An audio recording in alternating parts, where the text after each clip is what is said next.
Vamos lá, vamos fazer aqui algumas alterações, né? Abram aí a macro, seleciona o botão e abre ela novamente aqui para a gente trabalhar.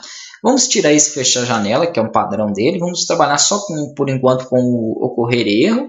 Com a caixa de mensagem, que eu vou fazer aqui uma alteração. Em vez de deixar a informação, eu vou colocar o erro crítico. E aqui, após então ele fazer isso, eu vou parar a macro. Então eu vou executar aqui uma opção que chama parar macro, né, para que ele então saia fora aí dessa macro. A mesma coisa aqui na outra informação. Então, parar macro. Ok, salva ela, né, e fecha essa macro. Beleza. Tendo feito isso, vou executar esse formulário. Vamos aqui fazer o teste. Ó, salvar, preenche o campo senha. Ok. E ele não pode ter salvo essa informação lá, né? Vamos verificar aqui. Eu vi que ele não mostrou para mim. Na verdade, foi o... Ele não mostrou ali, ele salvou. Ele não mostrou, foi a mensagem crítica. Vamos aqui novamente voltar. Ele mostrou de informação. Ah, tá, porque eu não troquei nos dois. Então, aqui eu devo trocar também para a mensagem crítica. Ok. Aqui abaixo, né, onde está encerrar se, né, se ele for aqui então fechar, nós vamos executar um comando de menu, que vai executar comando menu, que vai ser o comando aí mesmo de salvar registro.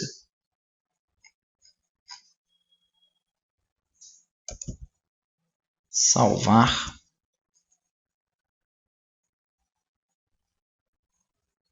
Aqui, ó, salvar registro. Beleza. Então, aqui nós temos já o comando, se ele fechar, de salvar registro. Aqui nós podemos também adicionar uma outra seção. Aqui nós vamos fazer um outro teste condicional, que vai ser se a minha macro ela tiver algum erro, né? Vocês vão entender já já. Então, se a macro, por exemplo, aqui for diferente de 0, nesse caso aqui, se ela tiver, né, diferente não, perdão, aqui no caso aqui, se ela receber, né, é isso mesmo, se ela receber algum erro diferente de 0, porque se ela tiver algum erro diferente de 0 é porque teve pelo menos um. Então, se macro erro diferente, sinal menor que e maior que de 0, ele vai então fazer o seguinte, adicionar uma caixa de mensagem, novamente para a gente poder informar para o usuário, e essa mensagem vai ser do erro, né, de usuário duplicado, porque se tiver algum erro é porque ele está tentando fazer uma duplicação na chave primária.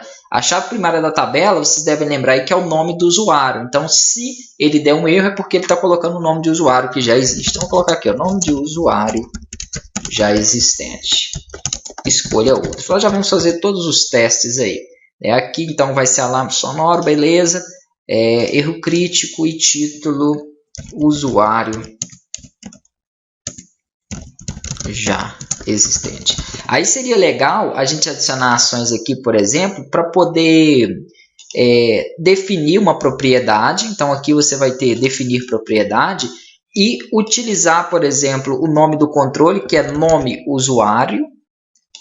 Falar que nome de usuário vai ficar, por exemplo, vazio, né? Então, aqui em propriedade, eu vou utilizar a propriedade do valor e vou deixar aqui, por exemplo, o valor vazio. Dessa forma aqui, eu faço com que ele limpe a caixa de usuário. E aqui eu posso, por exemplo, fazer com que o cursor também vá para lá. Como que eu faço? Ir a controle é o nome da... Aqui, ó, ir para controle, o nome da macro. E aqui eu coloco o nome do controle, que é nome usuário.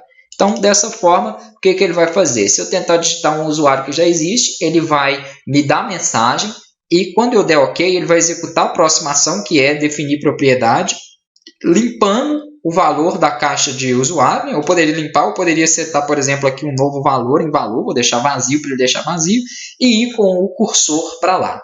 E aqui é só eu fazer uma última ação, né, para a gente poder então fechar a janela. Então, aqui vamos criar, fechar janela. Aí você seleciona, né, o seu formulário e os usuários aqui. Beleza, vou deixar o aviso ali de salvar. Vamos salvar a macro, né? E na próxima aula a gente vai começar a fazer os testes aqui nela.